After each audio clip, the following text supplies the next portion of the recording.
ये वाला पार्ट बिल्कुल हिल रहा है। अगर मैं इस तरह से पकड़ूंगा तो ये पार्ट बाहर निकल गया, पर ये रुक ही नहीं रहा है। ये देखिए इस तरह से गिर जा रहा है। ये देखिए, तो देखिए हमने क्या करना है, इस गैप को बढ़ाना है, इस तरह से उठाना है। ये देखिए अब आपने क्या करना है, फर्श पर इस तरह से घिसेंगे। ये देखिए, तो दोस्तों आपकी सिलाई मशीन में यही वो इंपॉर्टेंट पार्ट है जिसकी वजह से आपकी सिलाई में फिनिशिंग आती है।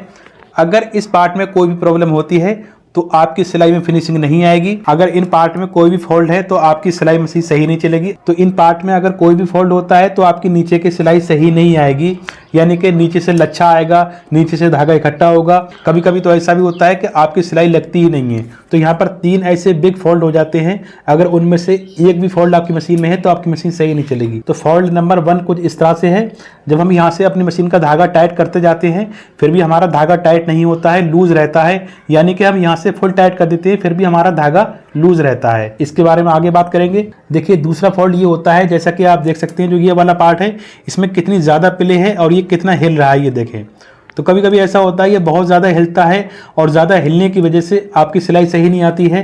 कभी कभी ऐसा होता है ये वाला पार्ट जो होता है ना, तो ये इस तरह से बाहर निकल कर गिर जाता है। ये देखें इस तरह से इसमें से ये निकलता रहता है, रुकता ही नहीं है। तो ये भी बहुत बड़ा फॉल्ट है। यहाँ पर बिगिनर्स कंफ्यूज हो जाते हैं और मिस्त्री पास मशीन लेकर जाना पड़ता है। अब देखें फॉल्ट नंबर 3। फॉल्ट नंबर 3 ये भी बहुत बड़ी प्रॉब्लम होती है।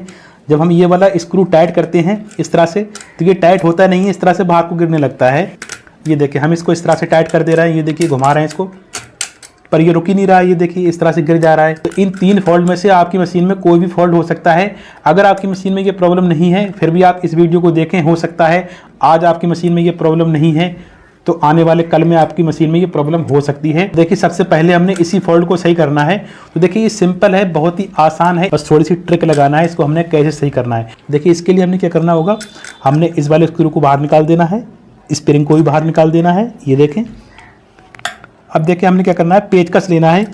अगर आप यहाँ पर ध्यान से देखेंगे तो इसमें देखिए बीच में गैप दिया गया है, इस तरह से देख सकते हैं आप। तो हमने क्या करना है, पेचकस को इस तरह से इसके अंदर फंसाना है। तो आप चाहें तो यहाँ से भी पेचकस लगा सकते हैं इस तरह से।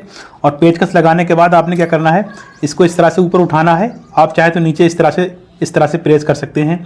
यानी कि हमने क्या करना है, जो बीच में गैप है ना, तो हमने इस गैप को थोड़ा बढ़ाना है। तो देखिए हमने क्या करना है, इस गैप को बढ़ाना है, इस तरह से उठाना है। ये देखिए अब आप देख सकते हैं इसमें गैप बढ़ चुका है ना, मैं आपको दिखाना चाहूँगा।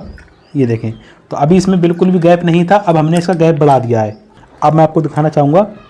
देखिए पहले तो हमने क्या करना है, स्प्रिंग को लगाना होगा इस तरह से, फिर हमने स्क्रू को लगाना है। अब देखें आप, अब देखिए मैं इसको इस तरह से टाइट कर रहा हूँ तो अब देखिए बिल्कुल भी नहीं गिर रहा है। ये देखें, ये देखें, अगर मैं बिल्कुल किनार पर रखूँगा ना इसको, मैं आपको फिर से खोल कर दिखाता हूँ।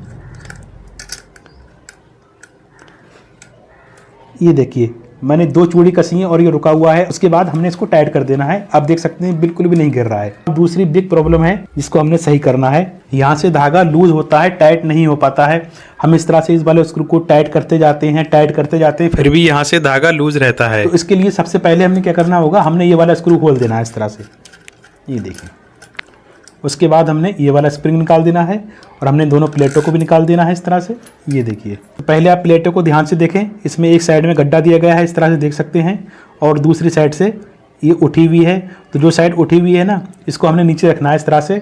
अब आपने क्या करना है, फर्श पर इस तरह से घिसेंगे। ये देखिए, तो दोस्तों जब तक आप वीडियो को लाइक करके शेयर भी कर दीजिए। अगर आप हमारे चैनल पर पहली बार आए हैं तो सब्सक्राइब भी कर लीजिए। आपने थालियों को इस तरह से मिलाना है। ये देखें, देखिए गड्ढे वाली साइड बाहर है और ये वाली साइड भी बाहर है। उसके बाद हमने इस तरह से लगा देना है। ये देखें, अब देखिए हमने थालियों को साफ कर लिया है, इसमें कोई भी कचरा वगैरह नहीं रहा है। उसके बाद जो सबसे बड़ी मेन और इम्पोर्टेंट प्रॉब्लम है वो यहाँ से होती है। देखिए वो क्या होती है, ये जो स्प्रिंग होता है, इस स्प्रिंग की वजह से ही हमारी थालियाँ टाइट होती हैं। ये देखिए, जब हम पेच कसते हैं तो इस तरह से स्प्रिंग अंदर को दबता हुआ जाता है। ये देखें, और स्प्रिंग के प्रेशर से ही ये थालियाँ टाइट हो जाती हैं। पर होता क्या है, ये आपका स्प्रिंग कई बार लूज़ हो जाता है और लूज़ होने की वजह से थालियों पे पूरा प्रेशर पहुंच नहीं पाता है ना।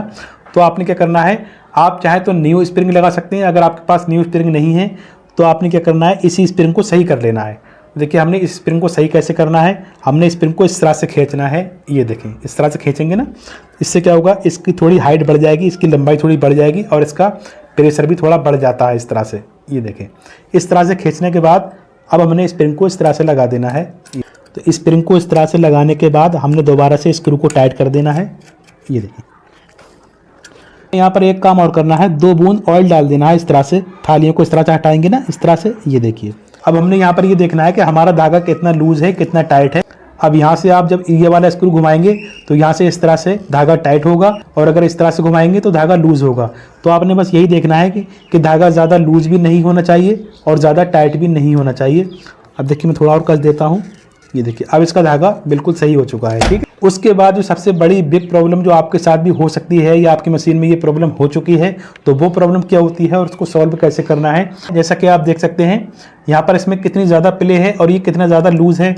तो अगर ये प्ले होगी, यानी कि अगर थोड़ी सी भी प्ले होगी ना, तो भी आपकी मशीन में सिलाई में फिनिशिंग नहीं आएगी, नीचे का धागा इकट्ठा होगा, नीचे से मशीन लच्छा भी देगी। और कभी कभी तो ये होता है, ये वाला पार्ट इस तरह से निकलकर बाहर गिरने लगता है, बार बार बाहर गिर जाता है।